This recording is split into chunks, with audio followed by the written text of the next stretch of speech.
we are creative with it. Thank you so much. We didn't get your name. My name is Mao Patrick Shaka. Thank you, Mr. Shaka. Actually, that's not true. AI is great. Yeah. You know, guys, if you ChatGPT, right? When was it released, guys? November. If you're able to see what it's able to do, okay? I am telling you, okay, I just wanted the conversation to get, but no, guys, don't take it for granted. It's able to replace even human agency. That's why there is a big force to put a stop or to halt. And I'm telling you this because we have seen research. I encourage you to be the forefront of creating the data that we use for AI. Otherwise, it will reimagine its own world. Or we will be using it in things that don't matter. Yeah, but there is that potential for sure with those sci-fi movies. I just wanted the conversation to sort of, yeah. But thanks for the point. That's really good. All right. Very interesting debates happening already, and we're just starting. I told you this is one conversation that just keeps getting interesting. Now that we know what AI is and how it's so far applied in Uganda in different sectors, it is only prudent that we make it come into the context of journalism. And to do that this lovely afternoon, ladies and gentlemen, she is currently a lecturer at the Department of Journalism and Communication at Makerere University. Her work focuses on print, digital, and multimedia journalism. Dr. Namsoga is currently researching multimedia storytelling for archiving COVID-19 experiences in Uganda under the Archives, Memory, and Method from the Global South Project. She's also exploring multimedia production and use of online teaching and learning. Ladies and gentlemen, join me in welcoming Dr. Sarah Namsoga Kale.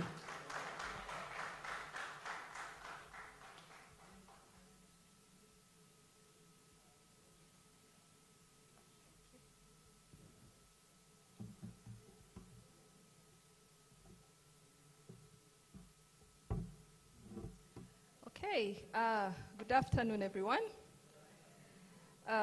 After that great introduction by my colleague Daniel, I think that we all understand how AI is being used in Uganda in different sectors.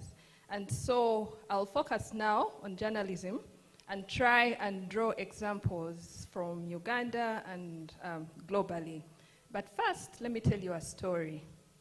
Last November, I interacted with some media workers in Uganda about the state of AI integration in their processes. The conversation with one editor went like this. Me, good morning. Him, good morning, Dr. Sarah. Me, are you guys using artificial intelligence in any way?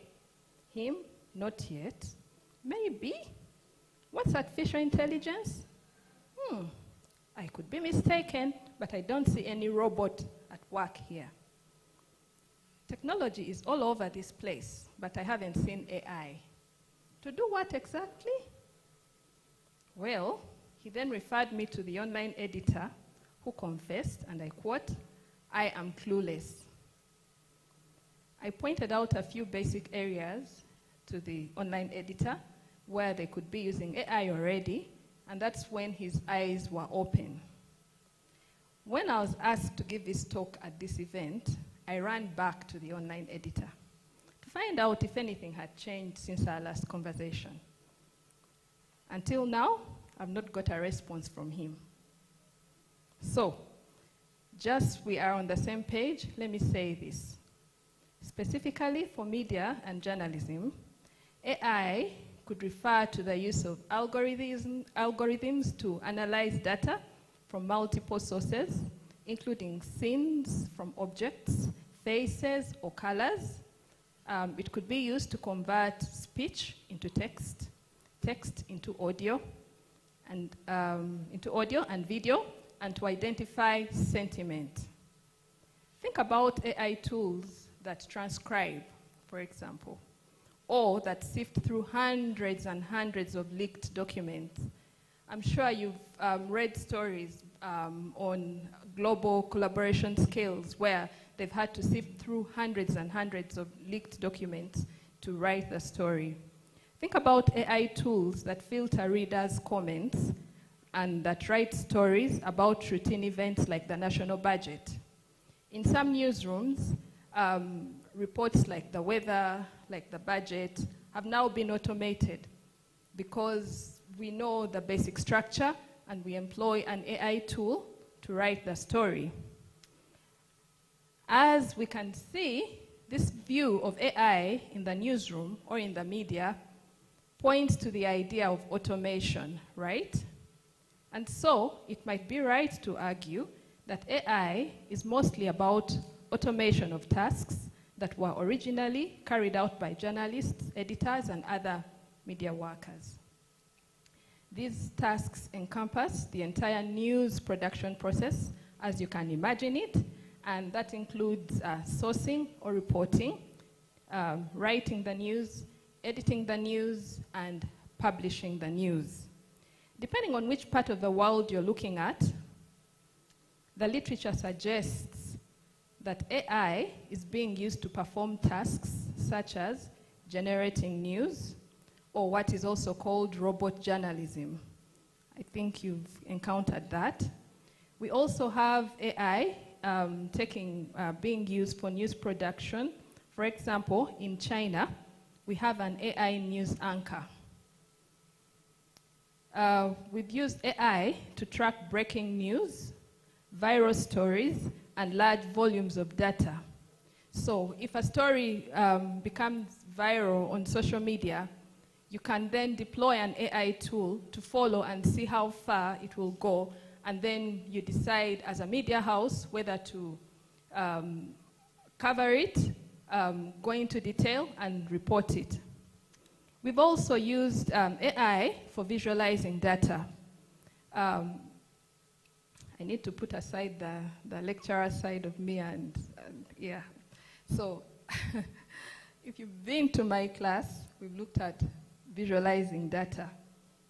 And that means that we break down data so that the audience can understand it easier.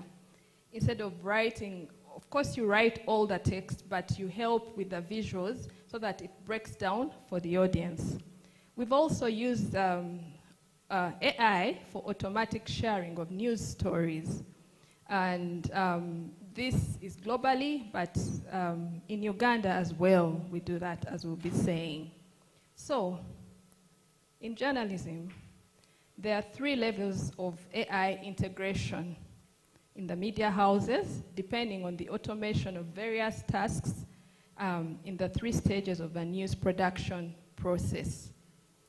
And these processes that we look at here are research, production, and dissemination.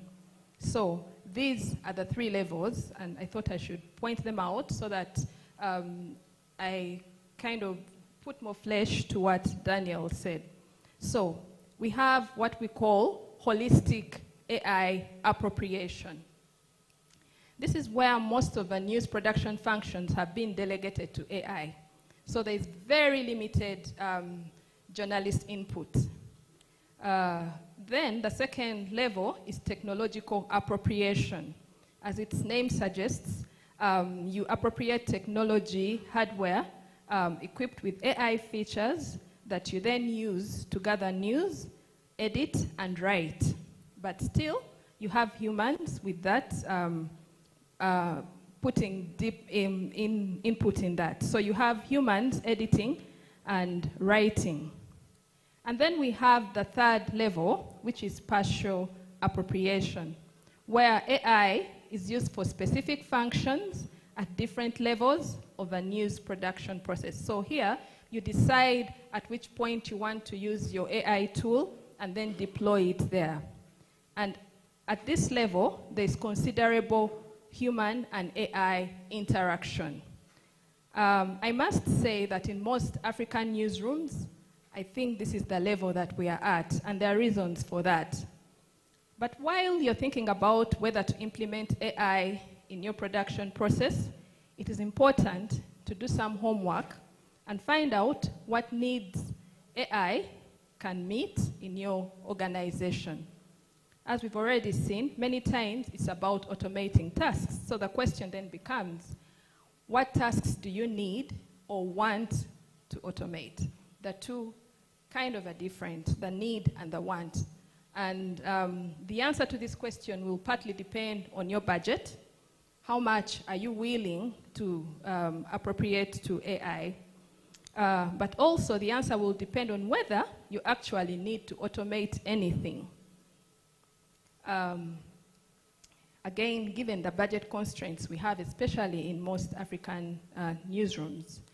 So ask yourself, do I really need this AI tool? Also ask yourself, what problem are you trying to solve? And will AI be the answer? Sometimes you may not need AI tools, actually. You might just need a tool, another more affordable tool that can do what you want to do. Mattia Peretti from London School of Economics Journalism AI project warns, and for the young people, you know this, do not get into the AI space for FOMO. Is FOMO still a thing? Yeah? So don't get into it for FOMO, he warns. In other words, do your homework. Do you really need AI? Must you be using it? Once your media house has done their homework and agreed that they need AI, you then need to come up with a strategy. The communications people will tell you you should never be implementing anything without strategy. Otherwise, you go, fishing the whole ocean and catching nothing. So not all AI systems can be implemented the same way. And we can tap into Daniel's work here. He can perhaps tell us at some point how different each project was.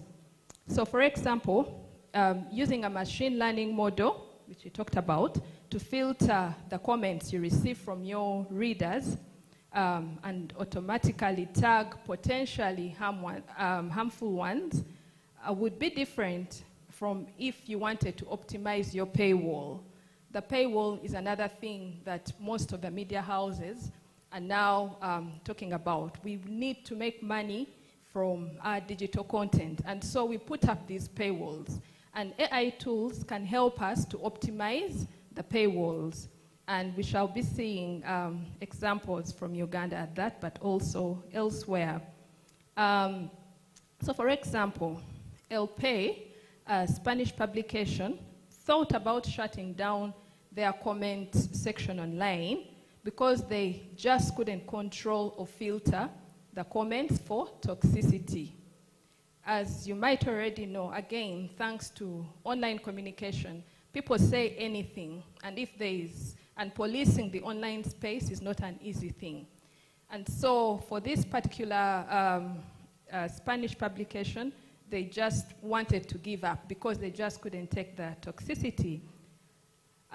Fortunately for them, they were approached by the Google News Initiative, and I encourage you to familiarize yourself with the Google News Initiative, who introduced them to Perspective API, a free tool. I'm underlining free. Again, I keep telling my students, one of the advantages of being a lecturer in the third world is you get to learn about free things. So, so that Google News Initiative introduced them to Perspective API, which is a free tool that helps to label comments as toxic. And this tool uses machine learning that has been trained by human-generated comments. So again, you see where the human input comes in. So part of their objective was to train Perspective AI to filter comments in Spanish. Why? Because originally, it was only working with English. And so they needed to teach it to filter comments in Spanish. After a while, this is what they said, and they were happy with the fruits.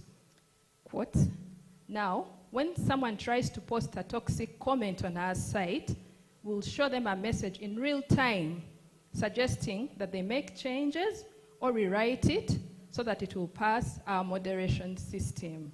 Since we put this system in place, the average toxicity of our comments has gone down 7%, and the number of comments has gone up 19%, leading us to suspect that the comments section is a nicer place and one our readers want to engage in.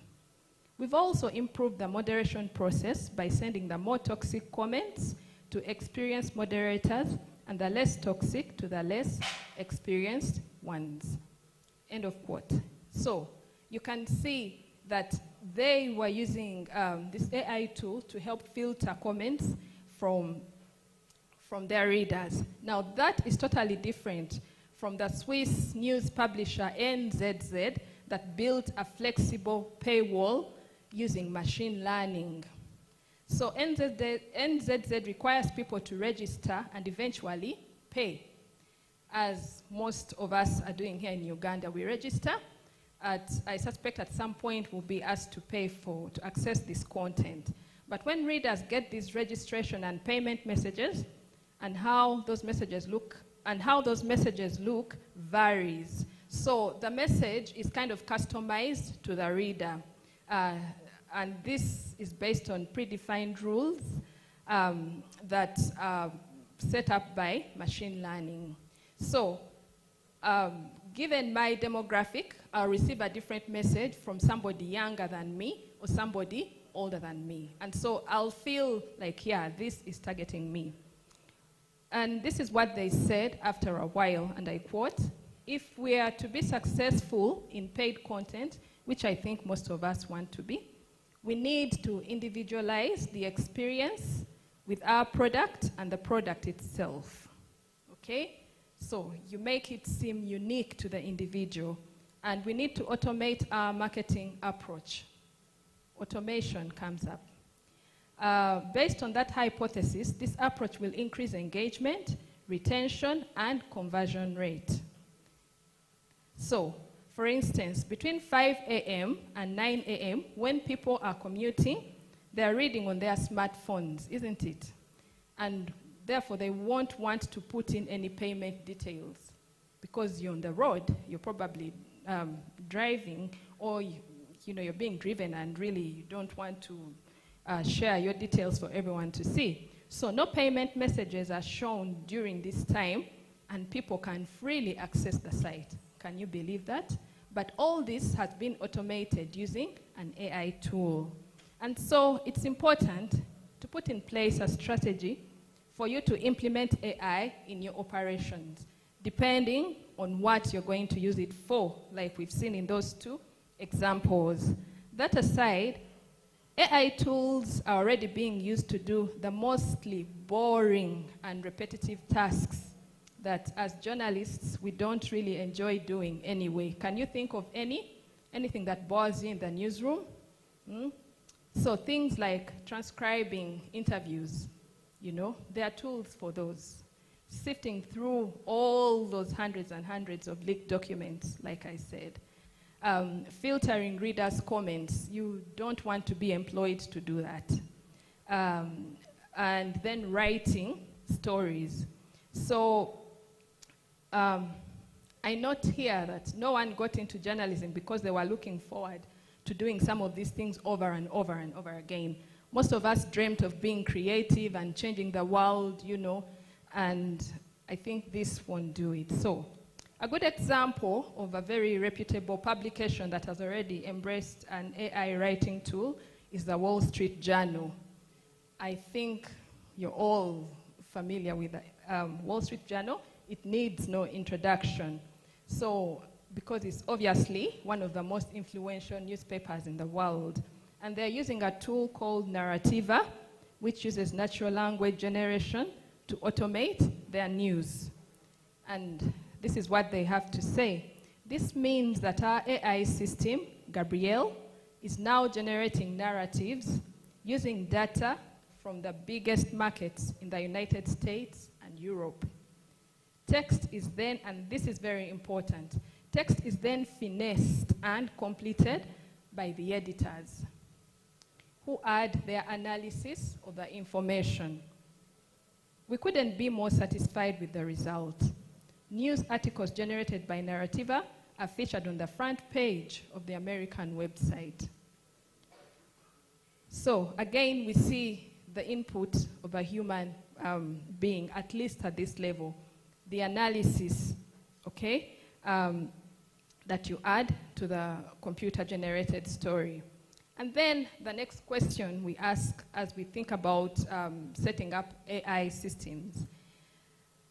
Beyond automation, what other benefits do you stand to gain by setting up and using AI systems in your newsroom? Think about your audiences, and I've hinted on this. Would they perhaps benefit from more targeted advertising or content that you could determine using the analytics? Okay, we've seen that in the case up there, they were able to customize paywall information to each individual. So we see that back here in East Africa, anecdotal evidence suggests that the Nation Media Group in Kenya and the Vision Group in Uganda have integrated AI in their digital operations to varying levels, like we saw the three. Okay, so I'll quickly move on to my last thoughts.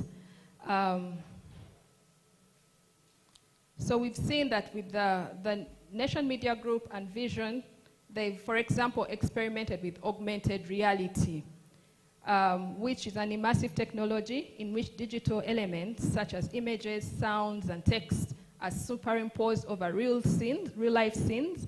And so when you scan the picture with your smartphone, it really comes to life. And if you're in Uganda and you've used the New Vision digital app, I know that you've experienced that. Okay, so quickly, in Kenya, a study was done which collected data from the BBC Africa and then Radio Africa Group. It found that AI had been used in three main ways: gathering news and generating content. And this they did by identifying topics or issues that are trending online, and then automating the use and recreation of one story for different languages and contexts. And I think that for me, this is important for a multilingual operation like the BBC Africa, because then you wouldn't require writers and designers to produce new templates for the stories. So there's auto-translation, auto-writing, and auto-design. They also used AI to disseminate news and to enhance online audiences' engagement and interaction with the content. And this they did by automating sharing and scheduling of content on social media platforms. So you use AI tools to schedule which story goes up at which point. Okay, as I wrap up, I would like to share some of my observations about AI and journalism. One is that it has eased content creation across languages through automation of the translation function. This has eased the recreation of one story for different languages and contexts. Writers and designers do not need multiple templates now. Furthermore, it has made us think about the need to grow our indigenous language databases. Daniel talked about data. If we don't feed these systems data, then our languages will not be able to work as well as they should in these systems. The third is that AI also brings to the fore the necessity of the human brain, even in automated processes. AI is as good as the data used to train it. So if you know the saying, garbage in, garbage out.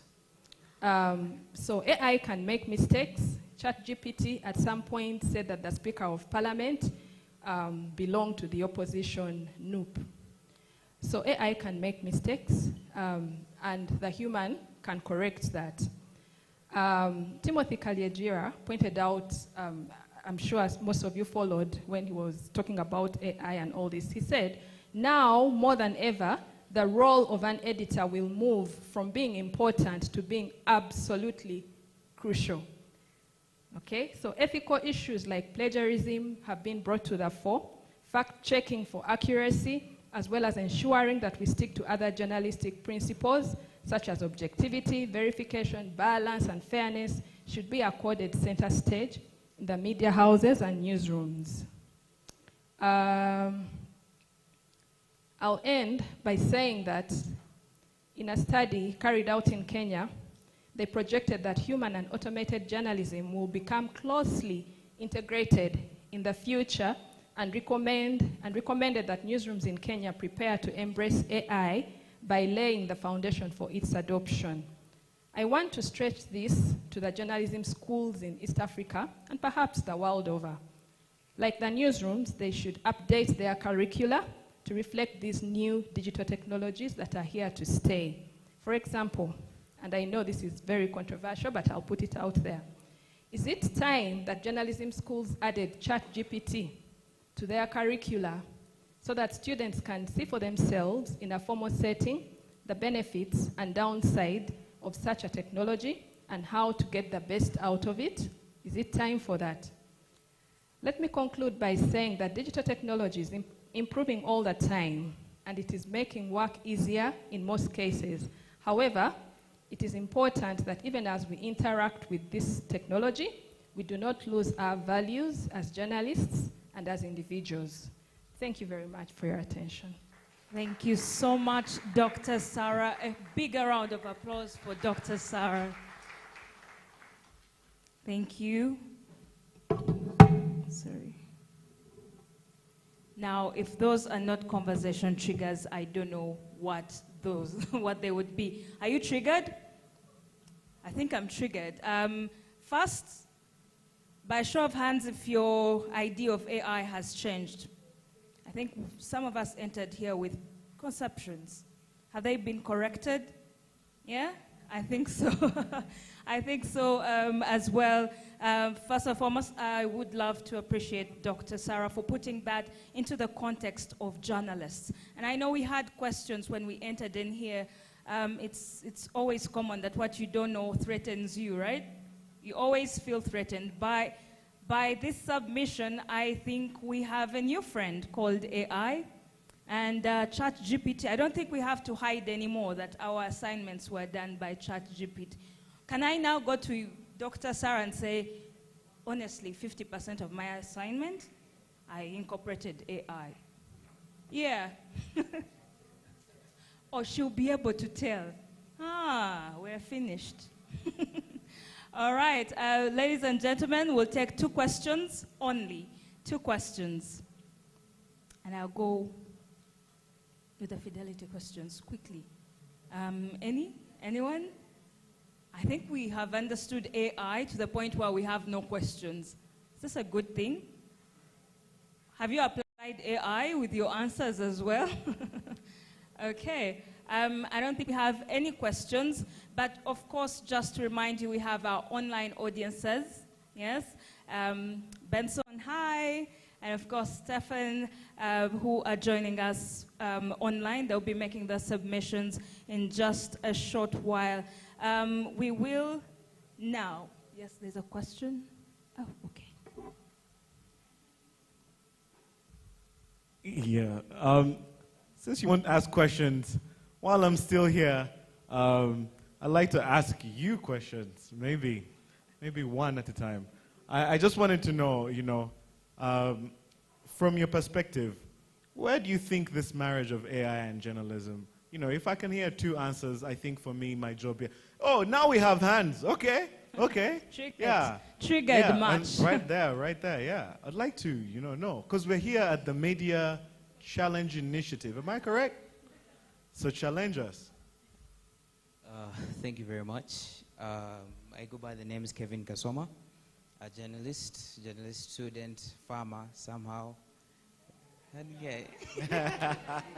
Go for it.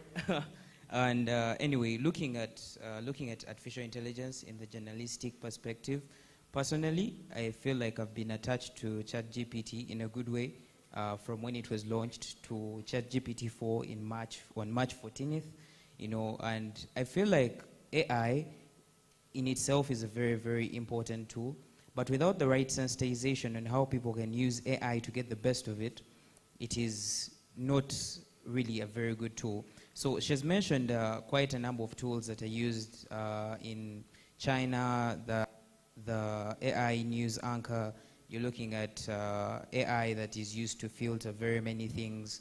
And marrying this with the journalistic elements is with sensitization, that we as journalists, if we better understand these things, then when we are giving out our information, then it can be more accurate, it can be more, less leaned on the disadvantages of artificial intelligence, and actually showing people that artificial intelligence is a very important tool that can improve the journalistic element. So I feel like it's just the sensitization and people actually getting to understand the power of these various artificial intelligences, because for say, maybe in my colleagues, they know only ChatGPT, but there are very many, artificial intelligences. There's Notion and all those things that can write articles, that can write proposals, that can write for you very many things. But if you're putting in the wrong commands, just with ChatGPT itself, it will give you something else, because what you're giving it is what it's like she mentioned, garbage in,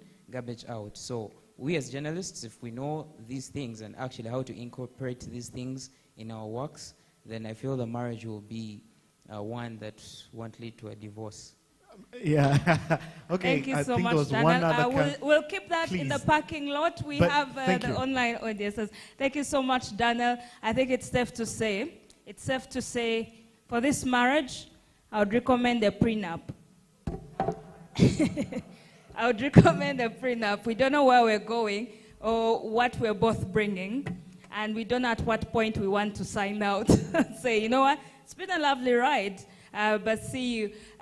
Ladies and gentlemen, it is my absolute honor to invite the next person who will be our moderator for the next session, which will be the round table discussion. Now, he's an investigative journalist. ChatGPT, go slow. He's an investigative journalist in East Africa, currently working with the Nation Media Group as the head of current affairs programming. He's the show host of the Fourth Estate program. He's the deputy director at African Institute of Investigative Journalism, which is a non-profit home for investigative reporting in Uganda. Ladies and gentlemen, please help me in welcoming Mr. Raymond Mujini.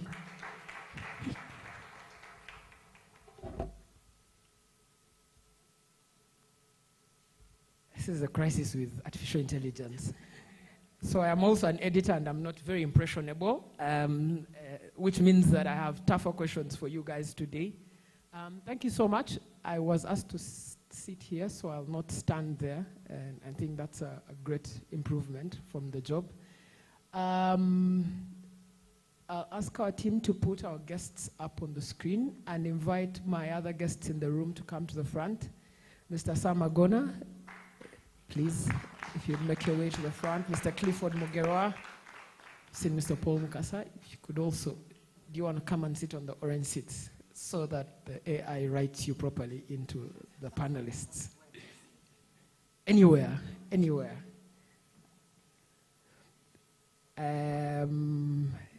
Okay, Lizel Mwaya. Oh, thank you. Please occupy the orange seats too. And Christine, I don't know if Christine is here yet, but if she's not here, we'll start without her, and we'll try and get to her. We have two people joining us online. I know that we have Mr. Benson Githaiga. Benson is in Nairobi, but he'll be appearing on our screens rather shortly. And then we have Mr. Stephen Lydell, who is joining us from Berlin, I presume. So I know they're on the Zoom call already, so if they can be put up on the big screen, then we can see them. But maybe as we get them, a minute each as you guys introduce each other or introduce what you do so that our audience can know what you are. Guys, this is a fishbowl, so you can ask questions at any point in this conversation. So it's not those Daniel things earlier in the day where they lecture you and then give you time for questions. Don't worry, you can even ask questions now and say, I didn't get your name clearly. Thank you. Thank you, Raymond. Hello, everyone. My name is Zeo Mowaya. I am the head of content for Pulse Uganda. Pulse Uganda is an online media house and a content hub. Thank you, moderator. My name is Paul Mukasa. I work with the Uganda Communications Commission, the regulator of communication services in Uganda. These include telecom, radio, TV, and online media. I'm the manager, multimedia and content regulation in UCC. Thank you very much. Thank you so much, Paul. Paul is in charge of closing down your account, so please treat him kindly today.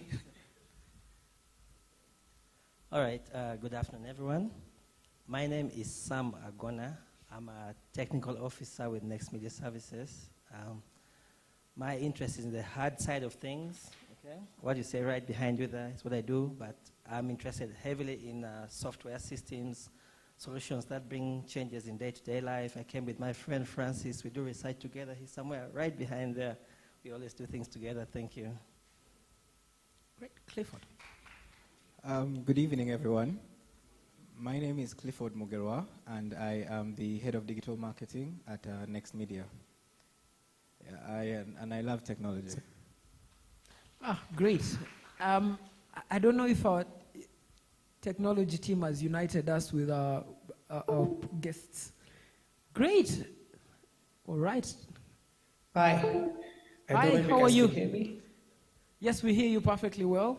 We're at the point where we introduce ourselves, so you've arrived exactly on time to introduce yourself, Benson. My name is Benson Gitaika. I work at the Aga Khan Media Innovation Center as the executive officer and the community manager. My background is in innovation and mostly helping startups. I also happen to be a technologist. I'm happy to see a lot of familiar faces in organizations that we support here as Aga Khan and as DWA. I'm going to give it up to Stefan now. Yep. Yeah, thank you, Benson, and I hope you can hear me. Yes, we do hear you. Yeah, hi, everybody. Greetings to Kampala from Berlin, the very rainy day today in Germany, so I would like to be there in Kampala. So I'm Steffen Leidl. I work for Deutsche Welle Academy as a senior consultant on innovation and media viability. In my former life, I worked for many years as a reporter covering international politics and working as a multimedia reporter. And now I'm really looking forward to this discussion about AI and journalism. Thank you so much. To put your heart at peace, Stefan, it's raining in Kampala too, so we share the weather at least. But I'm sure it's warmer than here. We have 5 degrees Celsius. All right. Benson, I want to start with you before the Ugandan internet does the classic tale it does. There's been a very important conversation happening in the room around the use of artificial intelligence in journalism. And because I'm an editor and I'm not impressionable, one of the key questions that we have around artificial intelligence is the ethics questions around building of the artificial intelligence. Have you encountered such a conversation? How do you go about it? How do you address the ethics of AI and journalism ethics? Are they at conflict, if I could start with that question? I would say there's some level of conflict at the moment when it comes to ethics in AI. And there's been like maybe a 10-year conversation around, how should we build an AI and what should it be able to do and not do? At the end of it, I'd like to keep things simple. People build the AI, and people ultimately are the gatekeepers of evil and good. So whatever we're going to build needs to be done with the interest of human beings as the primary gatekeepers of the ethical side of it. All right. Could you address the major ethical concern around plagiarism? Because a lot of the content that comes out of, for example, ChatGPT isn't actually plagiarized content, but it's curated content that's been prepared by other people elsewhere.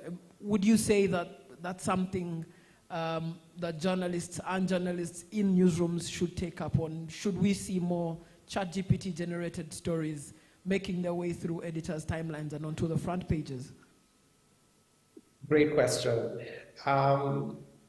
There's something that has been trending in the last maybe 1.5 years when it comes to AI, and this is the truth bias when it comes to AI. And let's say a truth deficit even more accurately. As more AI content is hitting our eyes and our cell phones, our computers, etc., the trust is reducing. And this is bringing in a new era of people who are advocating for AI content to be watermarked. When it comes to things like plagiarism, it's such a big deal now that sites like Turnitin have to reinvent their wheel a little bit. As that is happening, students are becoming more smarter, so they'll do ChatGPT, and then they'll run this.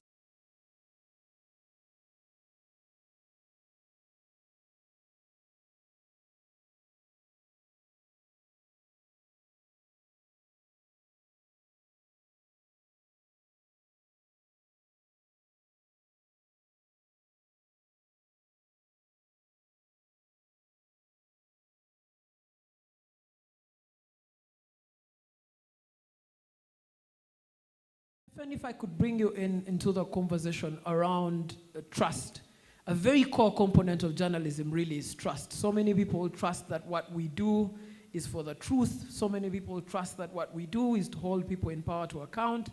And sometimes the people that we need to hold to account are the AIs themselves. So how do we incorporate trust? How do we bring back trust into journalism that's AI powered?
It's really interesting if you play around with ChatGPT. You can summarize texts, you can translate, you can do really interesting stuff, as some people highlighted. So you can make the life of journalists easier. But you really need to understand one thing about these large language models. What kind of text are they creating? And there is a discussion around ChatGPT as a bullshit generator. And I'm not sure if you are familiar with this concept in philosophy, the bullshit. Bullshit was coined by a philosopher, Harry Frankfurt, and he said bullshit is speech intended to persuade without regard for truth. Even the liar cares about the truth, but not the bullshitter. And what the ChatGPT creates is text that is always really convincing. It sounds good. Like when you put any prompt in it, it's like, wow, this is a machine and it's creating. But this ChatGPT doesn't have inner model of truth. It doesn't have the Wikipedia inside. I mean, it learned patterns of language. And what it learned, for example, about Wikipedia or something like this is that all the articles have a kind of pattern that is repetitive, and it can reproduce it. So even if you ask it, okay, can you write a poem like in a Shakespeare style, ChatGPT will do it, but the content, you never know, it's not reliable at all. And we have seen, for example, if you ask some questions to ChatGPT, it makes up sources. And Guardian has a problem because the Guardian, the English newspaper, appears in many ChatGPT texts, quoting articles written by the Guardian, but they never have been written. You also can try it out on your own. The other day I asked ChatGPT, okay, create a list about literature written about ecosystems and journalism. And then ChatGPT again said, yeah, no problem. I create a list for you. And he created a perfect list of literature. But what came out, it was nonsense. They do not exist. They appear that they exist, but they do not. And this has a lot of implications for trust in journalism, because when I listen to our colleagues, and we use, of course, many AI applications already, but we are very hesitant with the new large language models, because, I mean, you can't trust them. You can't be sure that if you ask ChatGPT to sum up something, you don't know what are the criteria why ChatGPT is giving you this summary and not another. So there is a lot of ethical stuff we need to clarify first as journalists to not even lose more trust. And there's always this example of CNET. I'm not sure if you heard about them. They are writing articles about tech stuff, and they created articles automatically by ChatGPT. And the idea was an editor is looking at the article, correcting it, and then they are publishing it. What happened is they created articles, but the editors were kind of tired looking at the articles, and what came out, they were all full of errors and false information. So I think, and coming back to your question about creating trust, the first thing what we have to do is to really learn about how AI works, and many journalists do not really know, and they talk all the time about intelligence, and I think intelligence is really misleading. We are talking about automation and machine learning, so the machine can't really think. And when we listen to some people, oh, they are creative. They are not creative. They are just reproducing existing patterns, and you will know it when you look at the text. When you have read different texts about, created by ChatGPT, you will notice they are not that creative that you thought. They are always kind of similar. And so we have to explain to the public what is the value of AI, but also what are the risks. And I mean, there are many risks we are facing, because this data that ChatGPT is using, we do not know what kind of data it was gathering. I mean, and we had this scandal in Africa, actually in Kenya. There was an investigation done by the Time magazine that OpenAI, the company, contracted Sama, a corporation, people who were training the ChatGPT with toxic language so that ChatGPT can recognize this kind of language. And this was done by a company with very badly paid workers. So we have also some developments here that are not really great, and we have to monitor it. All right. Yeah. All right. Thank you so much, Stephen. And I want us to first park the journalism conversation, particularly around the ethics in the writing and the creating of the journalists, and come to Clifford on the other side of the business, which is actually the business of selling journalism. I know you're my competitor, so I won't speak numbers. But as early as 2020, many of us started considering a paywall option for our journalism. And I remember in our newsroom, the very immediate thing is we discovered we don't know a thing about the people that come to read our journalism. And there was an attempt at first to use human intelligence to understand our readers. We discovered very quickly that that wasn't going to work. And artificial intelligence told us about all the 1 million readers of the Daily Monitor every day in 5 minutes. And that's been important for us to discover who do we give what advert, how long do they see it. We now know in this room, if you read the Daily Monitor, we know where you stop reading, we know how much time you spend reading us. We know which article you go to after reading us. We also know that many of our readers read us and come to you guys. We're angry about it, but we've learned all of this from AI. From the value best of AI, that AI can help us build markets. AI can help us understand consumers. AI can help us write to the interests of those consumers. What would you take beyond that? Well, I'll start by saying, yes, as you've highlighted, that we've been on this journey with AI for a while, not in its current form, but it's been implemented in small bits and pieces of what we've been using. For a while, we've been using tools to study our consumers, our customers. We've been identifying what they like, how long they spend on our sites, things like that. And recently, we were having a conversation on our Twitter space. That's usually on every Friday. And on that Twitter space, someone said that this, at the early 2000s and late 90s, it was the information age that came in. Right now, where we are, it's the age of curation. How well can you curate content that I'm willing to consume as is? I'm no longer looking forward to understanding these 5 articles and breaking them down so that I know which house to live in. If you curate this content very well for me, I will visit you more often. And that's the level we are now playing with these AI tools. So before then, it was insights that we were translating into, okay, now we understand our people, let's manually do this. Let's manually create this content that, oh, we see they liked this more, they watched this longer.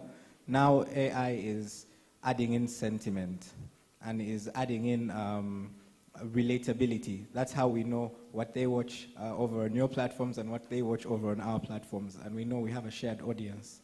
So that's the current discussion when it comes to marketing. So yes, it's not more around authenticity, but rather more around creativity. Creativity, yes. And then lastly, around the paywall issue, this is actually a thought that came in when I walked into the room. I was wondering, yesterday I was in a class and I was teaching and I was introducing them to ChatGPT, and they told me that's cheating. You know, they told me that's being very lazy. And I was thinking to myself, if I was to charge for this article, will I put AI in the byline as well? Or, would we split fees with AI? Like, yeah, 50% me, 50% AI. So it's an interesting journey that we're going to continue having when it comes to discussion of the content we create for pay. But my belief is, as we use these tools, just like we used computers when they had first arrived and other softwares, it's upon us to know how to use these tools to get what we need out of them and to ensure that the right thing is done. All right, Lizel, if you could get the microphone too. And this is really for online. A lot of the competition for audiences is really online. And that competition, of course, everyone is learning through AI how to beat their competitor. You've heard Clifford telling us how he beats us and how we beat them. And I've noticed the same with Pulse. Do you use AI in understanding your audiences? Are you using that AI in writing content? I noticed with Pulse, very particularly, you have very short frame articles which target the 1835s who are in this room. Was that a decision you arrived at from AI? Yes, that's kind of a decision that we arrived at from AI. So AI has helped us study our audiences. One big insight is we've had to partition our audiences. So from the insights that we have received, we know that currently people are watching content more than they're actually reading. So it doesn't drive us to pay attention to just one of the audiences. We are also very big on video content. We have had to produce a lot of even our news stories in the form of video in order to serve this bit of the audience. But then we've also had to produce stories that are shorter and more captivating in order to make sure that when people visit Pulse.ug, once a person opens a story, they don't have to get it's like getting scared because you're seeing a very long story. No, 250 words, 300 words, in under 5 minutes. You've read a story, you've got the content, and you're out of there. So that's an insight that we've arrived at through AI. That's a very interesting insight, and I want to come to you because this is a conversation that was happening in NBS when I was still there. We quickly realized then also, I think it was also a factor of AI, that younger audiences want to watch shorter videos, but in high quality. Does that have an impact on how newsrooms have to structure their budgets, the kind of equipment they have to buy? Like, for example, now I can tell you I'm not scared by those big cameras. If I have this phone, I create much more engaging content for young people here. The old guys would love that, but this is really the thing. Has that impacted technology decisions and purchase decisions? Yeah, that's very true. Yeah, it has impacted. And also, it has affected what manufacturers produce. There's been a very high liberalization of content creation. Anyone here is a content creator. You can do anything.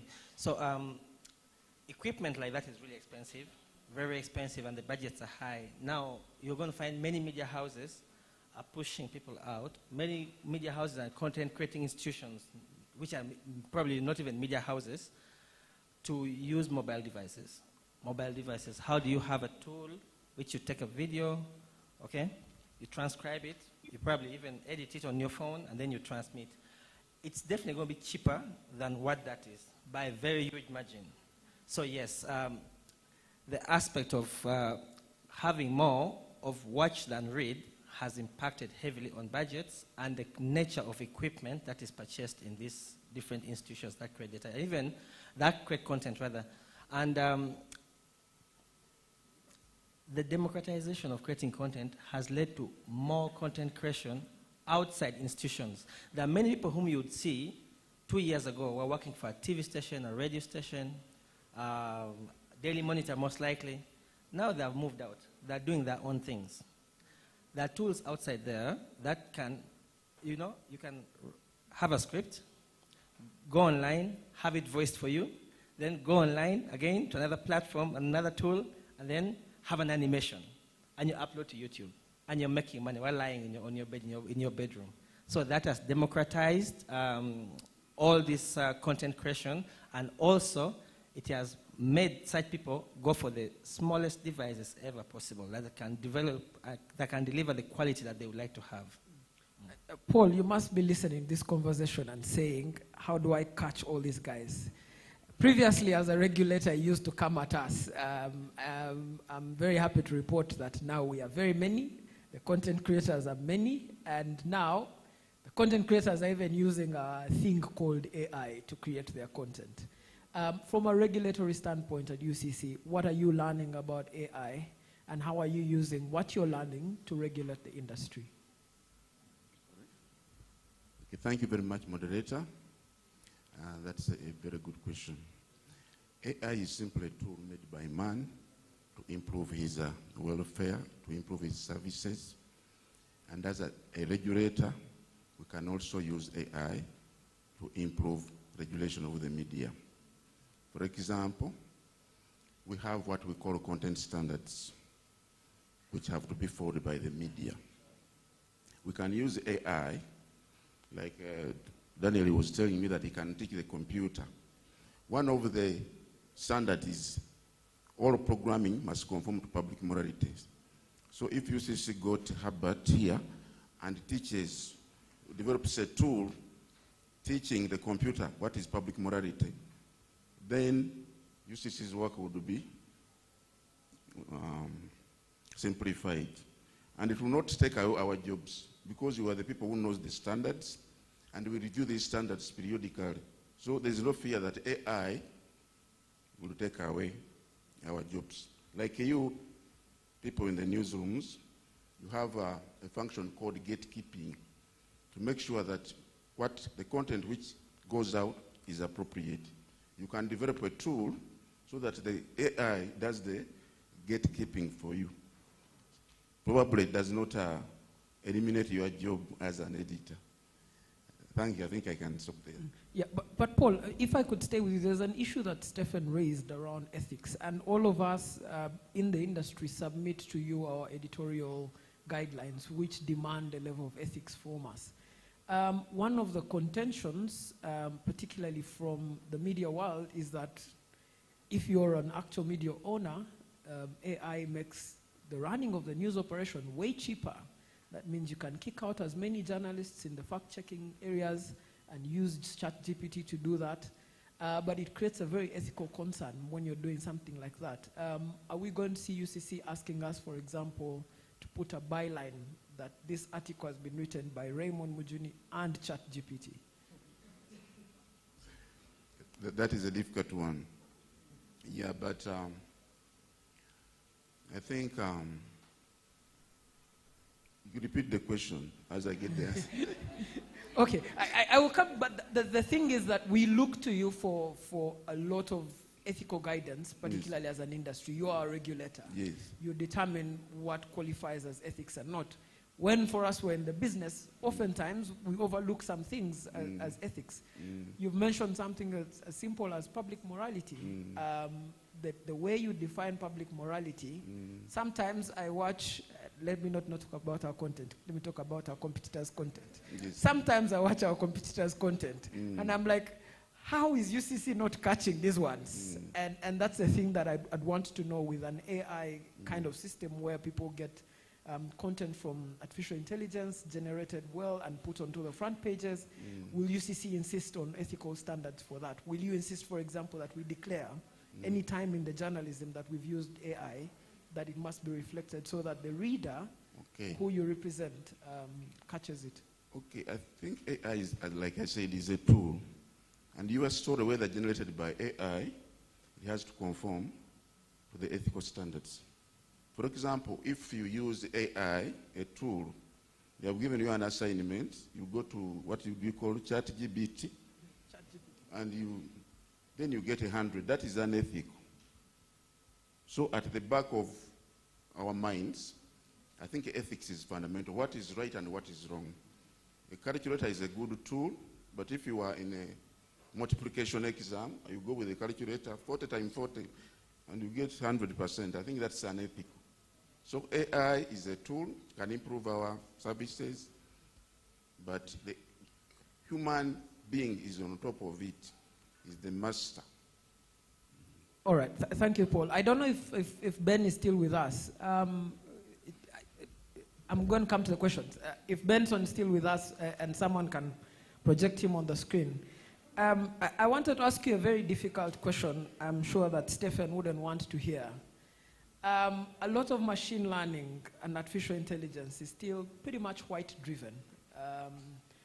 When I speak to Siri, for example, on the phone and ask Siri some things concerning Kampala, the results sometimes are very, I don't know how to say it, they're very white. How do we overcome this dilemma that a lot of artificial intelligence working in African newsrooms is still pretty much white-driven? A lot of the machine learning, again, is pretty much white-driven. There's very little money coming to fundraising into research institutes like the kind that Daniel is doing to create an African machine learning system. So how do we overcome that?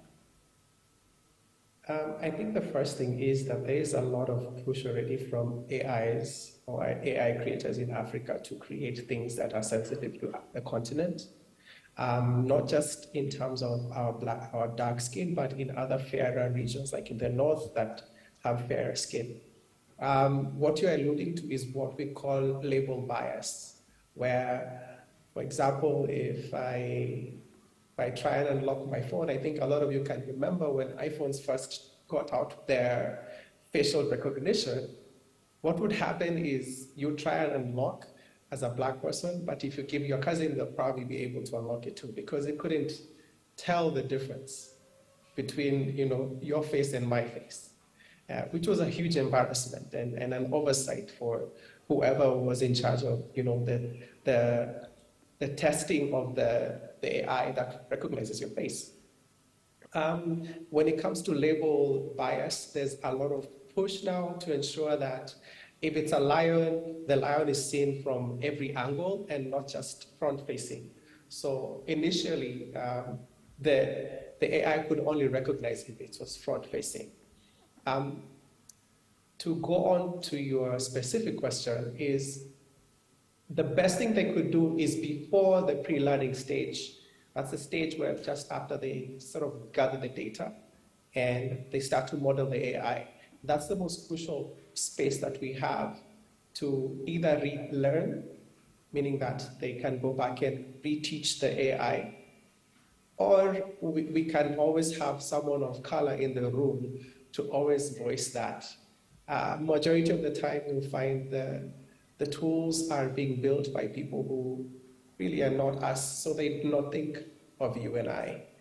They think about themselves faster. And this is not just in AI, it's also in simple things like cameras that will see a white person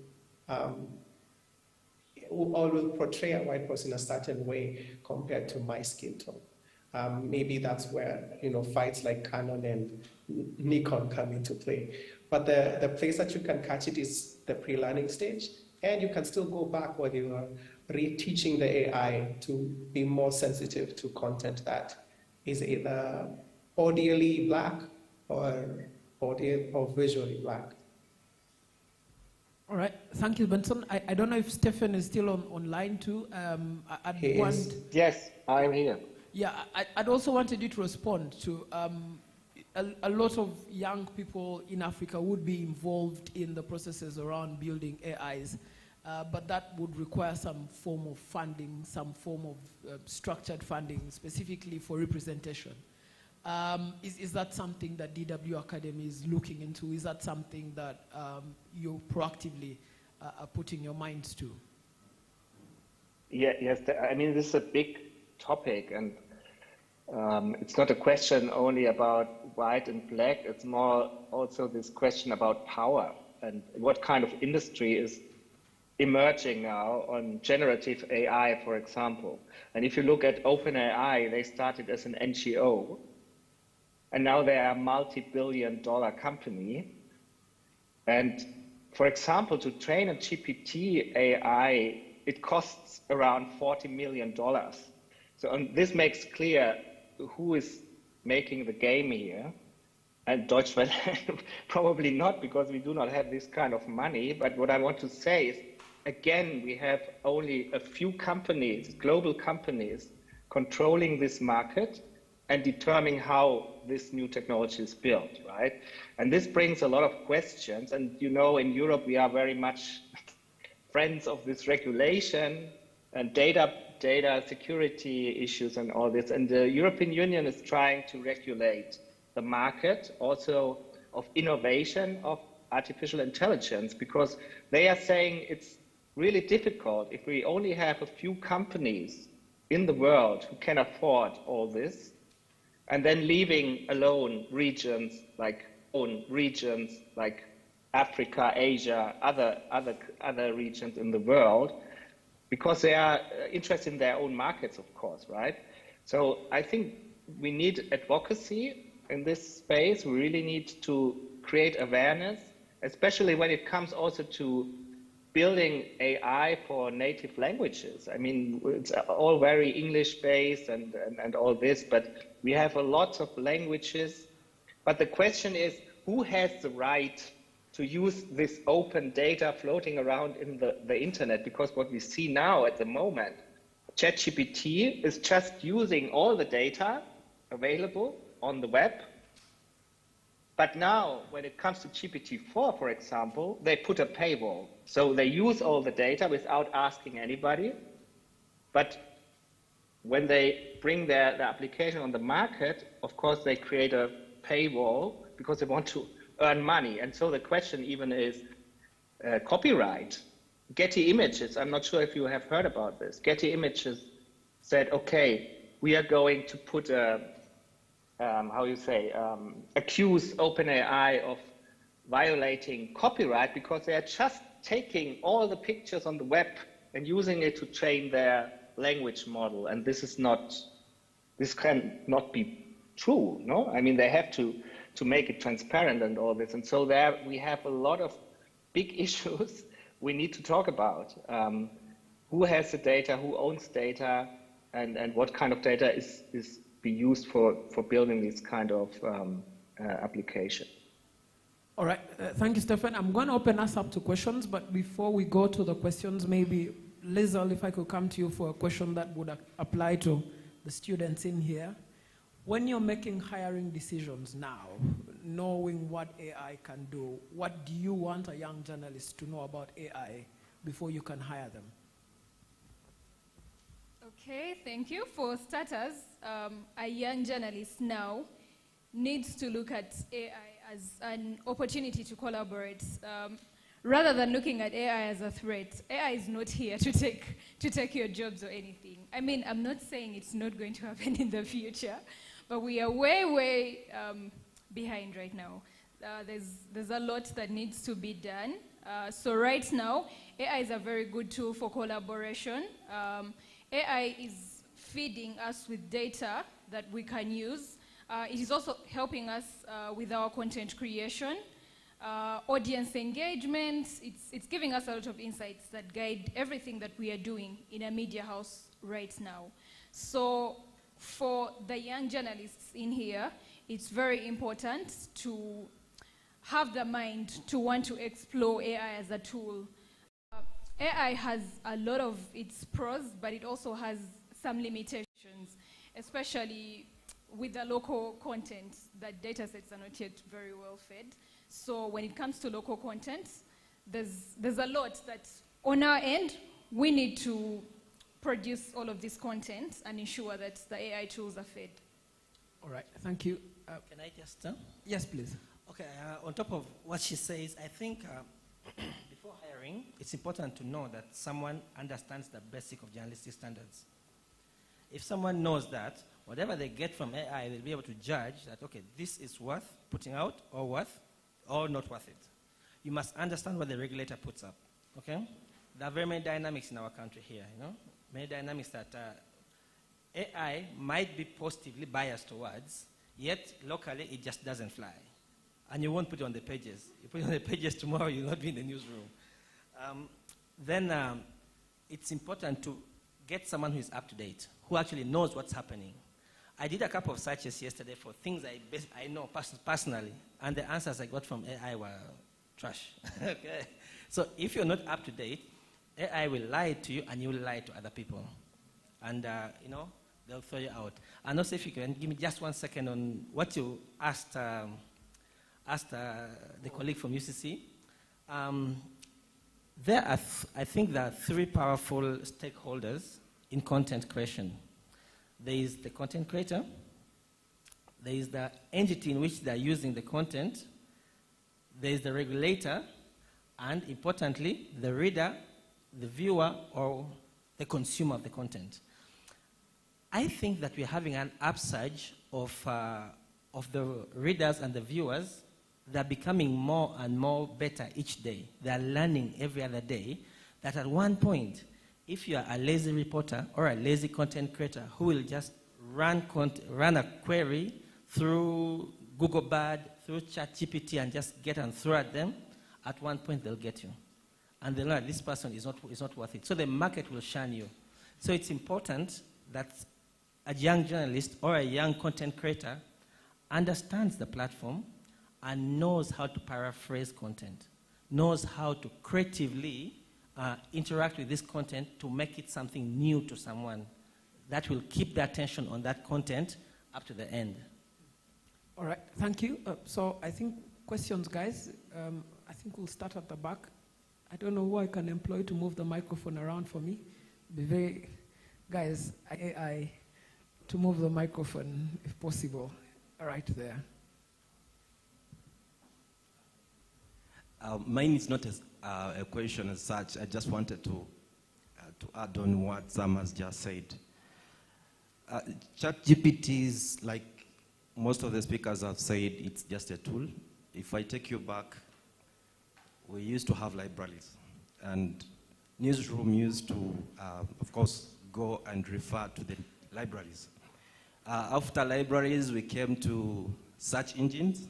There Bing came in, Google came in, Yahoo, and still, journalists used to go and review, go back and check with Google, and then they got some content in there and used it for their articles.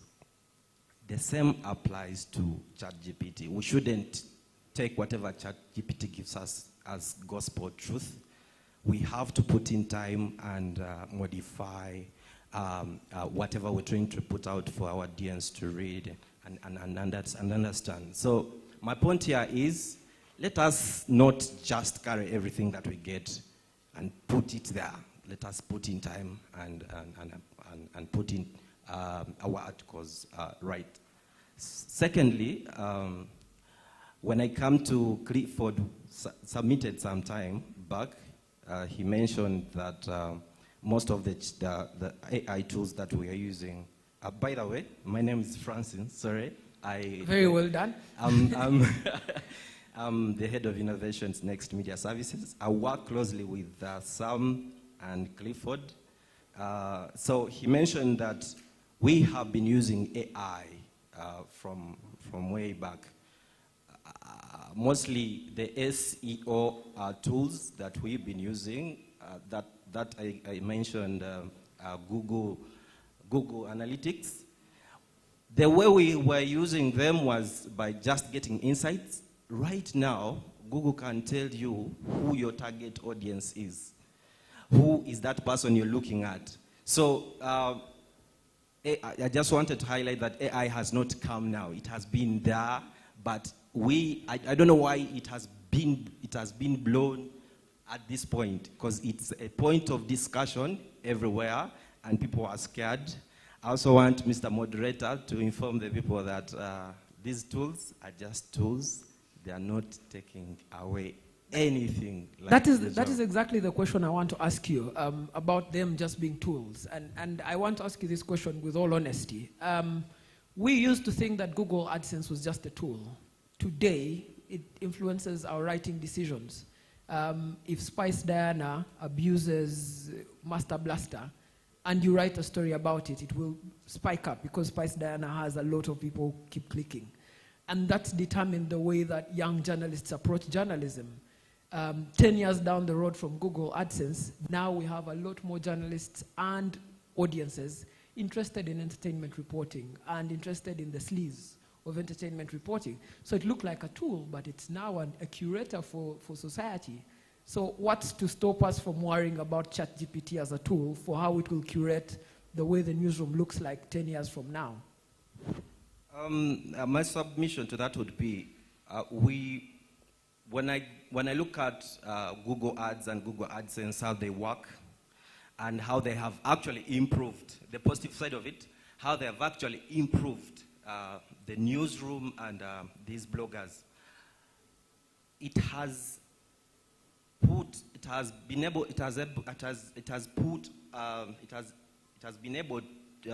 actually pulled out the content and put it in the right. Hello? Okay. Yes, we are. Yes. Perfectly well, I can guarantee you. Google AdSense has actually done it right for us, that it has the capacity to let us know what exactly our audience wants.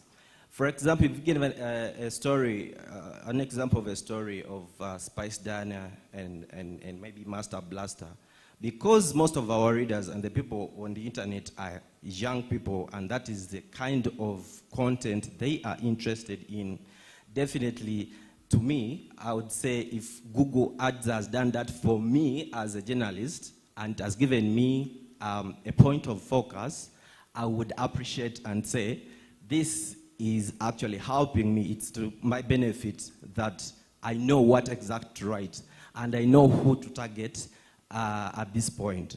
Secondly, we all write to achieve something, inform, transform, but also to earn from what we are putting out there. It's very unfortunate that you're writing your articles and you have no one to read them. Definitely, you'll have no advertisers. So I think that's a good thing from my own perspective. All right. Silva, right there has a question. Thanks, Raymond. My name is Silva Kayondo. I'm a lawyer. I was first in a newsroom before I went into law. So, two questions to UCC. The first is the aspect of accountability that Raymond was trying to use. When Sam mentioned of the critical stakeholders, he forgot courts and the lawyers. Like it or not, we will have the last say on this because we determine who wins, we determine who loses. And for me, the bigger question here around accountability is we've seen like laws, like around maybe defamation, it's to the person. I do not know why isn't, say, UCC issuing all these regulatory toolkits. If a defamation issue arose right now and a Ugandan editor pleads that they used AI and things like that, it may not fly because the information with UCC at the time of application for that license is so and so is the editor, this and this is the news editor, this and this, and those are the people who will be held accountable for all decisions that are AI. So for me, I anticipated that by now maybe UCC should have issued a regulatory sort of position paper on artificial intelligence, broadcasting or media. Because what you're doing, you're even exposing us to liability. When like Google, I mean, me, I advise, I'm the lawyer for Facebook, for Uber, for Google, all those companies are under my docket. But if right now a guy asks you, we have to scrape around, look at the content regulations, look at this, but you'll not find any specific, say, provision around AI and things like that. So we are advising off the cuff. We are saying, oh, in South Africa it was this, in Kenya it was this, in Burundi they are thinking this. Most likely Uganda will benchmark on this and this in the region, which I do not think is the best way to advise. And maybe the second point I could talk about is, when we talk of the discussion around local content here, the eye is lost on the value that's within the African economy. We all want to mimic and parrot whites and things like that. But you'll have like a certain program like on VOT, that Reverend Richard Baguma program, whatever, is a UNESCO heritage accredited program. Together with that comes associated intellectual property rights that are in the form of traditional knowledge, because we are an oral society. So during COVID, I saw, and which I felt was a big proposal, where media owners and aggregators here wanted to push all these big tech companies, which will include big AI with time, around the aspect of benefit or revenue sharing for that aggregated content. What has UCC done since that conversation came up about 2 years ago up to now? Do we have any specific updates about it? We've seen Sweden, Australia, etc. implementing that, and it appears to be working. Thank you. All right, thank you. Paul, I hope you've written. You want to respond now? Okay, give it a go. Okay, thank you very much. About setting regulations for AI, I don't think it is important because we look at the product. Content is judged when it is published, when it is broadcast. That's when it is valid for us. We are not interested in what you do in the kitchen, whether you use the AI, as long as the story conforms to the standards. So I don't see why we should interest ourselves in the tools you use. Today it is AI, tomorrow it will be more sophisticated technology. But we are looking at the product. Is your content appropriate? What value does it have to the consumers, to the viewers? Okay, I think I'll give you just a minute. to get back, and then we will have other questions. Is the microphone still with you?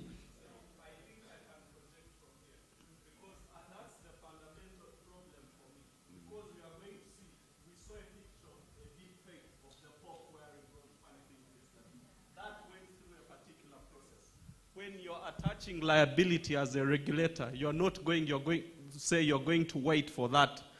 Online harm, the psychological effect of it even happens before the product comes out. Raymond will tell you, if a manipulation event, for instance, is happening, it can even happen pre-deployment, and what you get is actually that. So for me, I think that should also interest us in about the whole machination around. Otherwise, you wouldn't be having all these maybe computer misuse offenses, just saying maybe you've annoyed a person. So that's the thing. So there are those subjective elements to me which I feel are equally important in the discussion. What devices have been used? You're the regulator of devices, for instance. What process has been used into that? What software has been used? Are you also interested in that aspect, or you just want to look at the product? Thank you. Okay. All right. Okay, if I could do... Yes, I was going to suggest... One sentence. Okay, please. That if people have been killed, do we mind which technology has killed, whether spears or whatever? Or poison? The mere fact, we look at the killing, and that's what we... Okay, Paul, I'm going to ask you to structure some money in UCC and hire Silva and myself as consultants, because it's very important. I don't know where the microphone is. Okay, hello, ask your question and then we'll go to the lady. Just brief before I ask the question. So, yesterday, my friend asked me, would you use rocks to make fire? And I told him no. If I wanted to eat, maybe for food and all that, there's gas and all that. So I've been reading on the internet. It says that journalism, the definition of journalism is the activity or profession of writing for newspapers, magazines, websites, or preparing news to be broadcast. So my question to all of you is, are you okay feeding the beast that is taking your job, because that's what you're describing? I'm not sure, but I've been listening to the discussion closely, and everyone is seeming not to talk about that. The fact that this could be the end of this era of journalism being in the human hands. I will leave that to Benson. I hope Benson has taken note of that. I need the microphone to move to this side, and then we'll come to Daniel thereafter.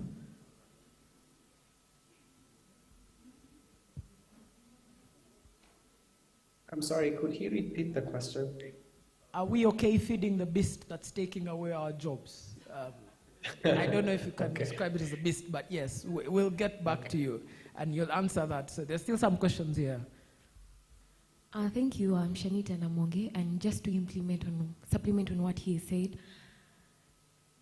all of you are sharing us in this room that this AI is not, it's just a tool. But there are many young talents that are aspiring, not only journalism, but other careers. Don't you think our skills we are trying to polish and find who we are being put at risk? Oh, great, thank you. I have an answer, but I'll leave it for the panelists. Yes. Thank you. My name is Hannah Inaitwe. Thank you so much for the conversation. It's interesting to hear how these different big companies are using AI. But my question goes to somebody that is an individual content creator or maybe a mojo journalist. How affordable is credible AI for one individual to use? I'm not talking about the free Google AI that you just type in and it gives you vague responses. I'm talking about credible AI. How affordable is it for somebody that is not in such an institution to use? Thank you. I think I'll give that to Clifford. Do we want to respond? Benson, maybe you'll start with responding and then we'll come back into the room. Just hold on, we'll come back. Yes, yes, Benson. Okay, is it okay to keep feeding this beast? I think the first thing you have to realize, the world right now has 5.16 billion people on the net, meaning that the world is becoming more and more digital.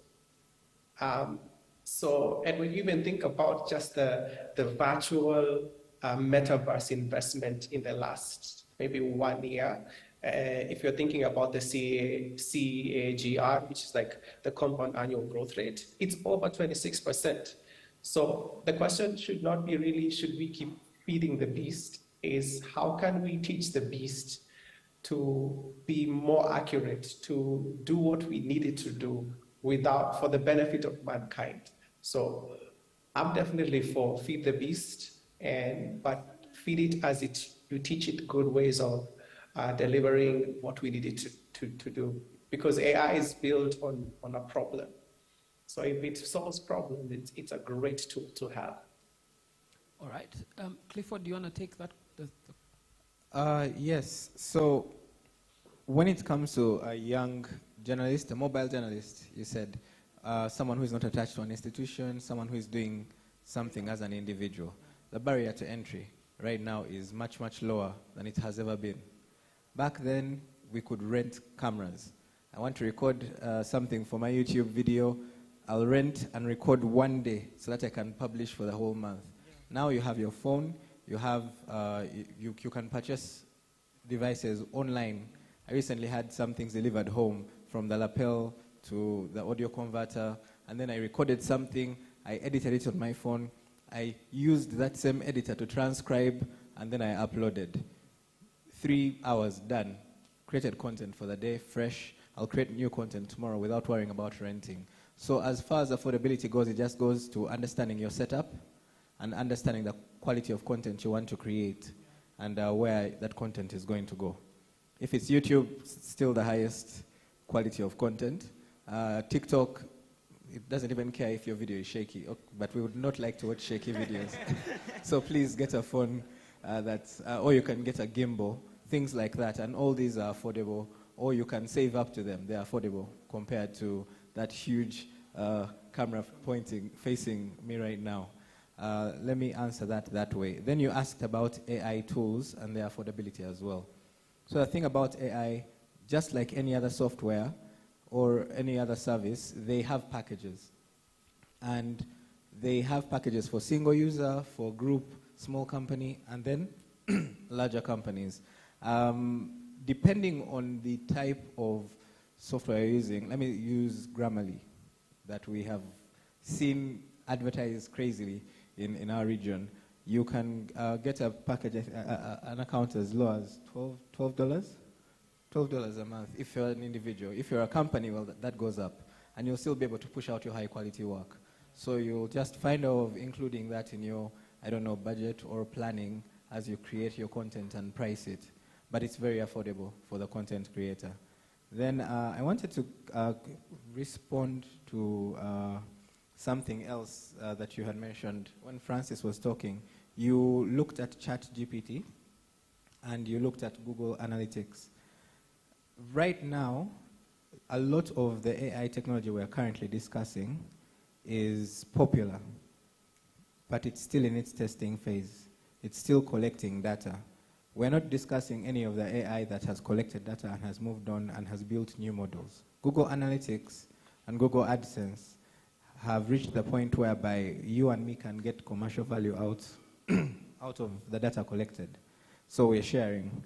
When it comes to ChatGPT, it's still collecting data. Even right now, in its free form, and it's recently announced the paywall, it's still collecting data. Right now, the data sets are very much skewed to the foreign community. We all put content online. It all doesn't end up in ChatGPT.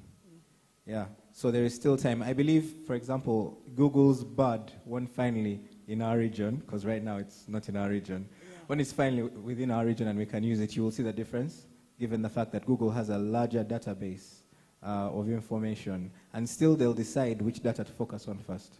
So when we reach the point whereby it's commercially viable for all players, including us here in East Africa,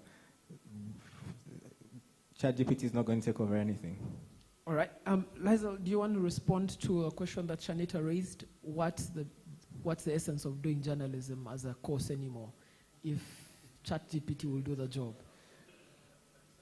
I mean, as a community, we need to be more receptive to change. What's going on now is not, how we do things now is not how we are always going to do things. So just because right now you have to sit down, curate your story from zero to the end of the story and then publish it, does not mean that's how journalism is going to work forever. As we go on, I mean, previously, people were writing their stories down and then taking them and then, you know, using those typewriters and all. But now, we have tools that even edit for us. We have Grammarly, ChatGPT can even write a story for you at this point. It's just not very well fed with local content, but you don't have to now struggle to write a story. As long as you feed an AI tool with the necessary data, it can curate the story for you. All you have to do is brush up your editing skills. AI is a tool. I mean, it's going to write, but it doesn't know about the ethical journalism standards. It might have biases. It also might have some wrong information. So fact-checking as well is up to us. So I'd say journalism is not going to die just because of AI. Journalism is going to stay. It's just going to change. AI is going to change how we do things. It has done that before, and it is going to do it again. All right, thank you. Because of the time zone difference, I want Stefan to give us his concluding remarks, and maybe Benson too, and then we can remain with the audience in here. So Stefan, are you still with us? Yes, I'm here. All right, so you can give us your concluding remarks, and then we'll go to Benson. Yes, so thank you so much for this really incredible remarks by all the speakers. It has been super interesting. But I really want to tell you that I think it's very early stage to say what's going to happen and what's not going to happen. So I just want to say we do not know if we are losing jobs or not or whatever. I remember the time when Facebook came up, everybody said, this is now bringing peace to the world. And now we have an information ecosystem, we all know. A lot of disinformation, and so it's not that easy. So the same applies to AI. I mean, it will change a lot because it affects all our realms of society. And I'm a little bit hesitant to say now what's going to happen. And I really encourage you to look at the different types of AI, because we are mixing up a little bit sometimes, because we are talking about generative AI, we are talking about algorithm automation. So it's really important for journalists to tell what are you talking about. And especially when I heard the question around trustworthy AI, we are really at the moment, I'm struggling to say we have already this kind of tools. They are to be developed. Mozilla is trying to build trustworthy AI, but I'm really struggling with this idea that there are already tools that are very good, done. No, we still have to learn what this technology means for our social life. But thanks for having me, and all right. Good luck. Thank you so much, Stefan, for giving us your time too. Benson, do you want to give us your concluding remarks too? I want to start by echoing Stefan. We really don't know what the future will hold. This is some of the top AI organizations like OpenAI all saying the same thing. The best we can do right now is build AI that does not do humankind harm. But just like, I don't know, the amount of guns that are available in the US right now, as more people have access, and especially now that the other day someone managed to make an AI do something unethical, and was allowed. I think it's a 22-year-old computer science graduate in the UK. The question will be, do we have enough guardians maybe who will ensure that the AI is not used for malicious purposes? We really don't know, and that's maybe the beauty of it. We might have jobs that are saved. We might have jobs that disappear. But increasingly, I am seeing AI being used as a thing for, brainstorming or making work a little bit more easier. But I honestly don't think it will take over a lot of jobs, no. All right. Thank you so much, Benson. And also thank you so much for joining us from Nairobi. I'm going to ask for just 3 questions, and then we will also get concluding remarks from our panelists here. So I know that Daniel's one of them. So, okay, please, ask your question. Good evening, everyone. Mine is to comment on what he said. AI chatbots, ChatGPT or Google Bard, which is not yet here. They have come here to enhance on what we are doing or improve on our work. But you also have to be with the background knowledge on what you're interacting with the chatbot. I read an article on the Daily Mail. They tested the capabilities of bad AI when it had just reached in the UK. About 7 million people voted for Brexit, but ChatGPT was instead saying it was a bad idea for UK, meaning somehow if you don't know what happened, the AI can be a disadvantage to you. Then AI is not only about chatbots. We have AI around us, all around. And for producers or content creators, this is an opportunity to be even more creative. If you look at AI options like Adobe Podcast and Speech Enhance, you can enhance your speech. Maybe you've got this audio from the field, it is noise and what. You instruct the AI to edit your audio as you're editing the video part, you know. So it is something that has come, but one thing we need to be cautious on what we command these AI chatbots and sites to do for us. Then a question to the regulators. Fine, you want you check content that has been produced, but aren't you going against the copyright rules as regulators? Thank you. All right, thank you. Daniel, and then we'll come back to him.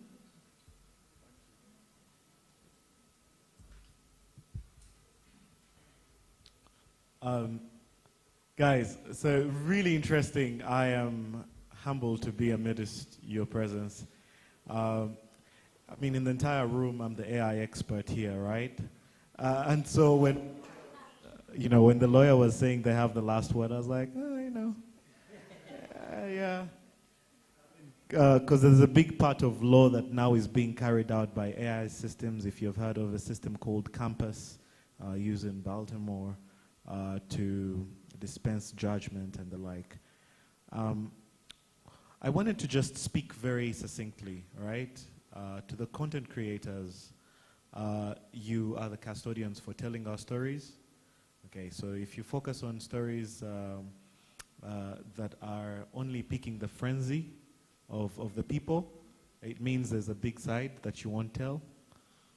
To the regulator, I think he really touched on it. For the regulators, we are struggling with things to do with fairness, accountability, transparency, and ethics, even of the AI itself from the development. How about the application side? And so this is a conversation we really, really look forward to being a part of and seeing how we can contribute. So that you're not unfair, especially to the people that are in the socioeconomics trying to improve. To the people on the business side who really make the business, makes impact and drives. Again, I understand that there's tensions between for-profit and social responsibility. And this is a very critical balance, because the moment you're using tools like your innovations manager mentioned, the moment you're using AI tools, you're doing things at scale, because now you're able to zero in and have personalization, right? This just means that you can exacerbate unfair outcomes for people or unfair stories. So just being conscious and having some contribution from people that are really exposed about the dangers of the technology, or being able to evaluate, are we using the, is it the right one, or does it make sense culturally? I think that's big. There's a big conversation, like you mentioned, on like intellectual properties that are local. I'm very, very fond of having a bit of my time in ethnographic conservation of intangible heritage. It's a big conversation on that. But also on the business side, if there is deliberate effort to promote content locally that has those intellectual properties that are incorporated there for local consumption and local value, you're really creating a completely different set of things. Let me sum up the conversation from our side as AI people on the side of both the technology, the development. There are serious dangers. By the time there is, Elon Musk is batching around with many technologists and saying, look, can we put a stop for 6 months? Okay? There are serious issues, okay? Even on the AI itself. But this is not the conversation we're having here, okay? Because we have been underserved and also segregated from contributing to the data. The conversation we should be having here, okay, is finding those local use cases, keeping that balance of stories told, stories untold, where business makes sense, where, and also promoting where the business doesn't make sense, but there is the social responsibility. Keeping a balance there, I think it's something that I'm looking forward to, and I'm happy to contribute in any way. Thanks. All right, thank you. Just one last one from you, and then we'll wrap this up. I'm Kevin Kasomo, and basically he summed it up because my conversation is basically around the dangers of this growing AI. Just changed of recent when I learned about Chaos GPT, that there are actually people creating AI that has continuous mode. Like you don't need to come back and edit stuff. Like it can literally just, they talked about feeding the monster. Now the monster can actually feed itself. And the scary bit of it is if it can actually access these other AI models, the ChatGPT models, the algorithm models, then like what next? Because we're putting in this information, yes. ChatGPT will tell you it has a database of over 50 billion words or something like that because it has a lot of people using it and like everything. But now if this person has created a model that can access all these other models and have all these onto their database, and it doesn't need someone to come back and edit, it can rebuild itself, it's in continuous mode, then it actually scares me about the future of AI in itself. But she mentioned something that gave me some hope, at least for now.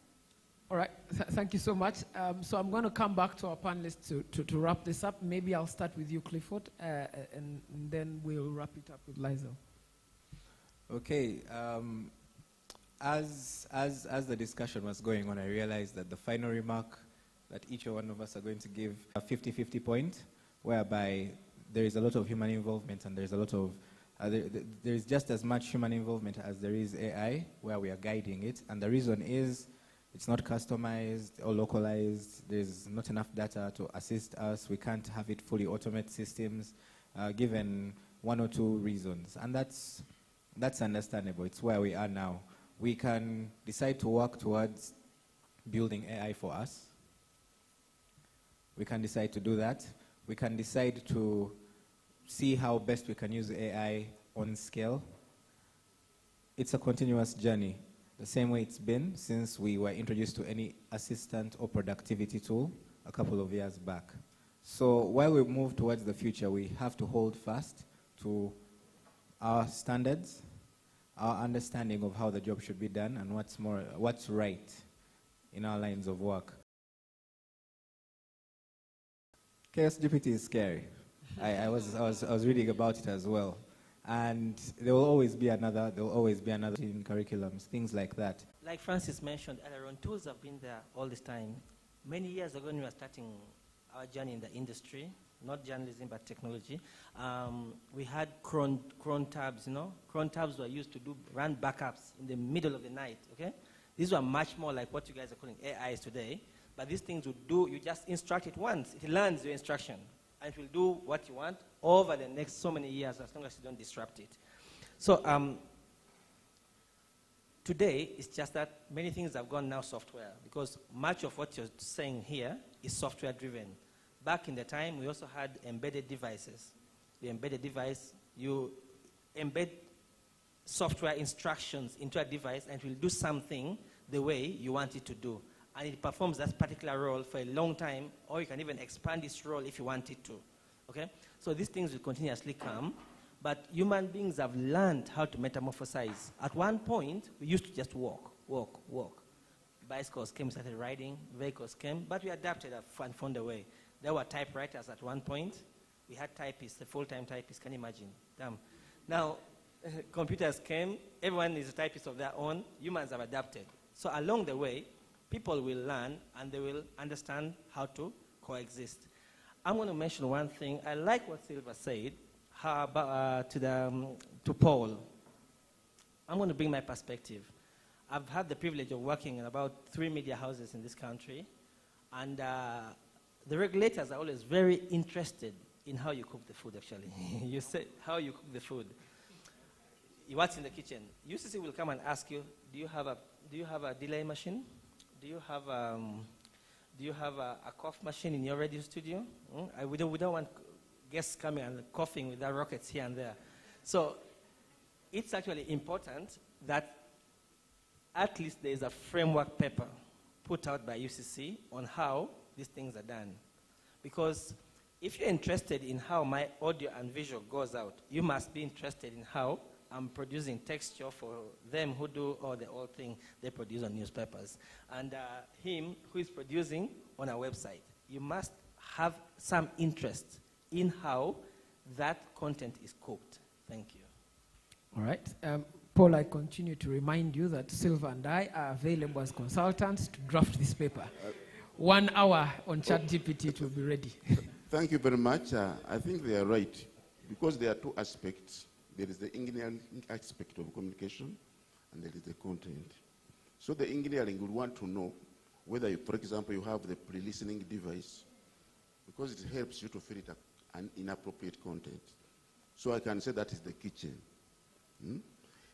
They will want to know whether you have recording facilities, because they all requires you to keep a record of what you record.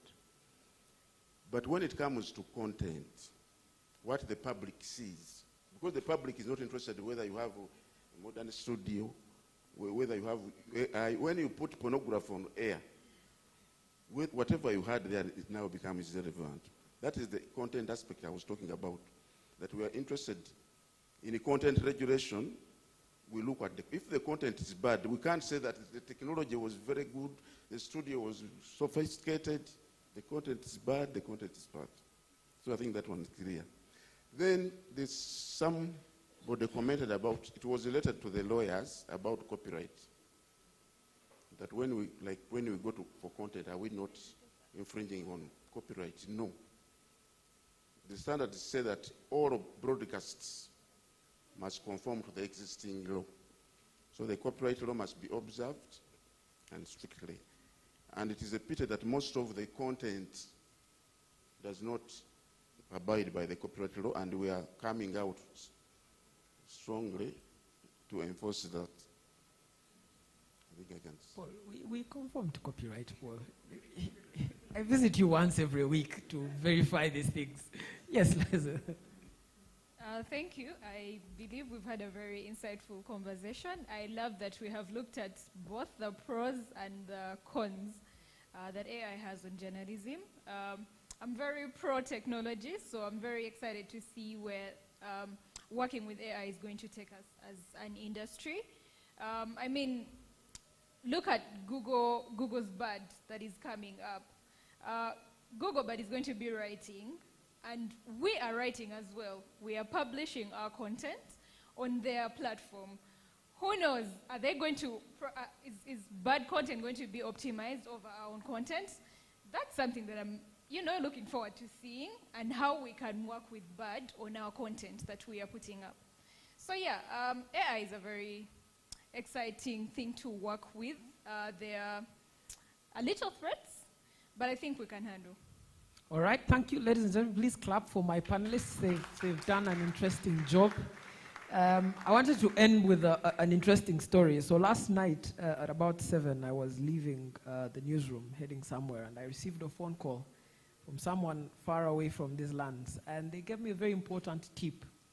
I passed the tip on to a reporter and asked them to write me a story, and I normally know the turnaround time of this reporter, but this turnaround time was too fast, really fast. So I read through the story and I was like, I know what you've done. I really know what you've done. But the thing that I learned from that is that for young reporters, please don't worry.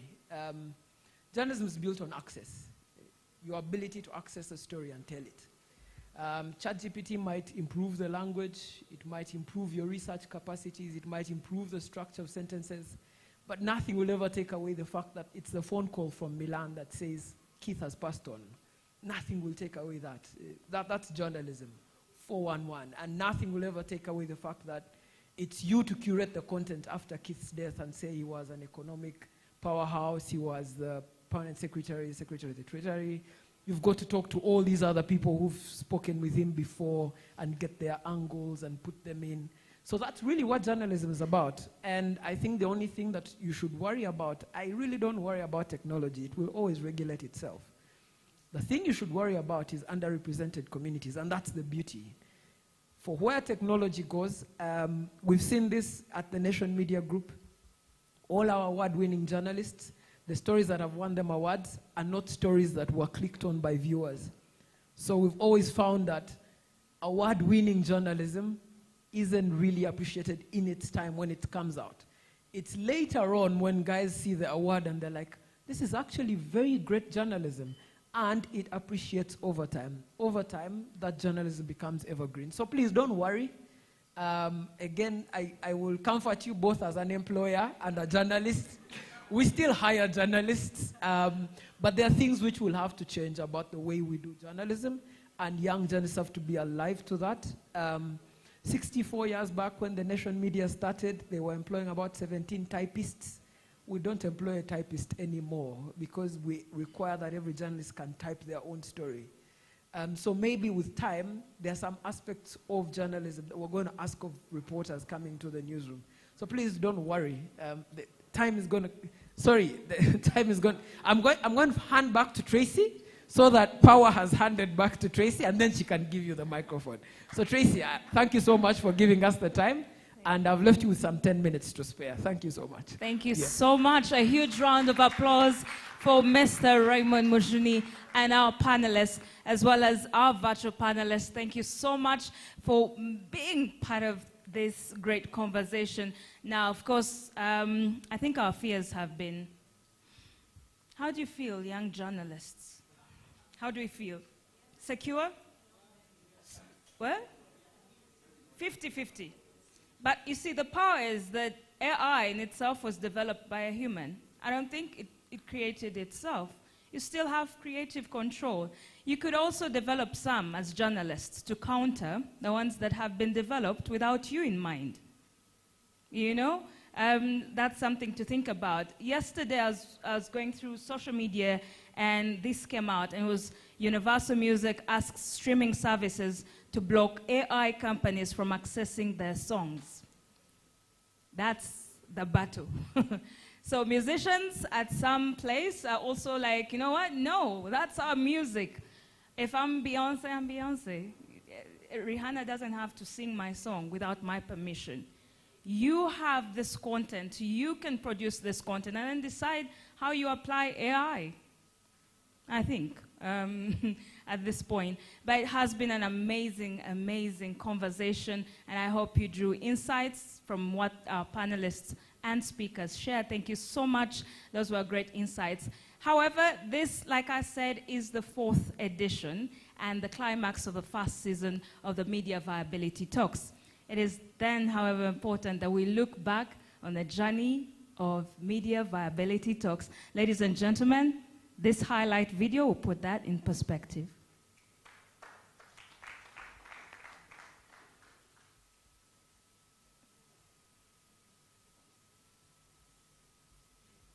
We're ready?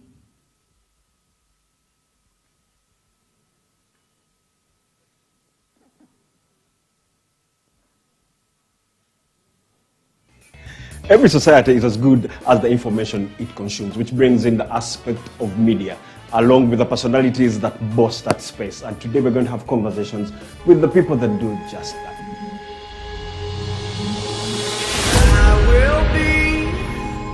the last to fall. If you look at the content space, each and every person is becoming a content creator in one way or another. Some are not even influencers, some are mega influencers. So I was sitting recently in one of those professional associations for media houses, and one of the issues that kept coming up was social media against us, the streamers, everything.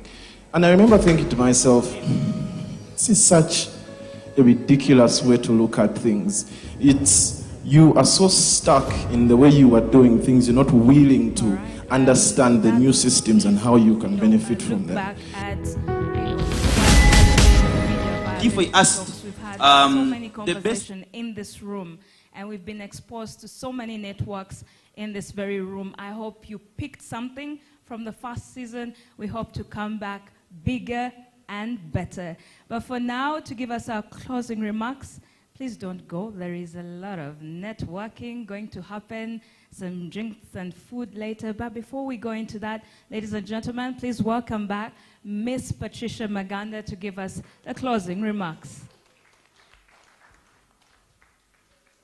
There we go. If you haven't met Patricia, you've met her email. Oh, wow. That was funny.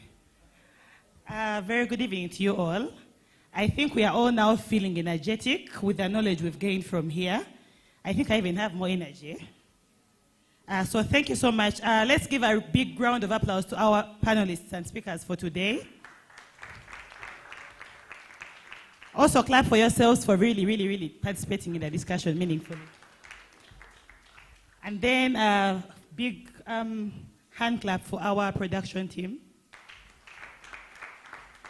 Let's clap for the moderator, everyone. Raymond. And this goes to our virtual speakers. Let's really clap for them and our online audience. Let's clap for Tracy, everyone. The band. And finally, clap for yourselves. So that was it for today. I hope that you get some time to look out for the highlight video of the previous episodes of the Media Viability Talks that have been here. This doesn't leave us here today. It gives us more context to go back and do more of AI.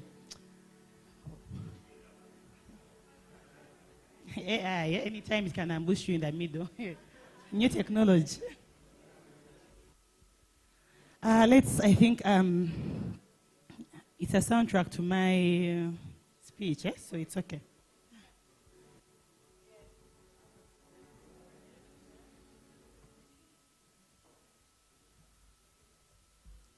I think they want to give us a cooler, and then I'll really sum it up. Take it on.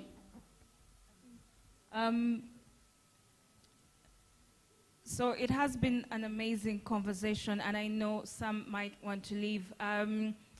But we really look forward to having more of these conversations, and AI, from AI to digital economy. Those are some of the conversations we've had, but we hope it gets better. It's media viability. We need sustainability in our newsrooms. Ladies and gentlemen, it has been amazing from me, Patricia, the Media Challenge Initiative team. They said I say something about production. To the guys at the back, a huge round of applause. It's been an honor.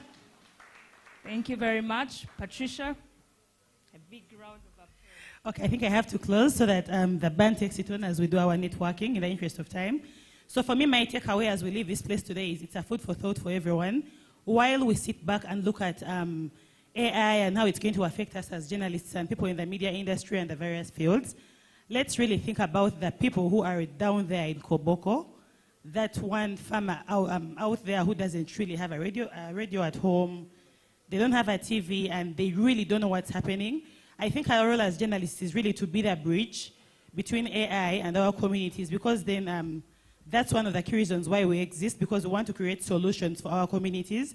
So I think while we need to change the African narrative, we need to be able to just think a little bit more about AI and the community and how we harness the new technology, and I think it will all work out. To conclude, It's really been an honor having you here today as Media Challenge Initiative, together with our partners. We are really grateful. Let's keep the conversations going, let's keep the energy, and we hope to have you here for more and more discussions. Look out for MV Talks Season 2. We'll be giving you the highlights. You can check out for the live stream today on our YouTube channel. Otherwise, on behalf of MCI and the partners, thank you so much for coming, and let's have a great evening. Let's network. Please don't leave. We'll have some cocktail. Please don't leave. Otherwise, yes, Tracy, have a good evening, and let's have the band take it on.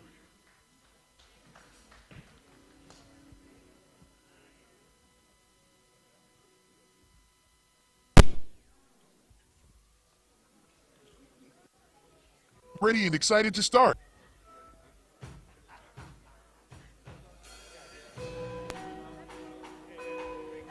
Feel free to pick cocktail as you network and enjoy the band.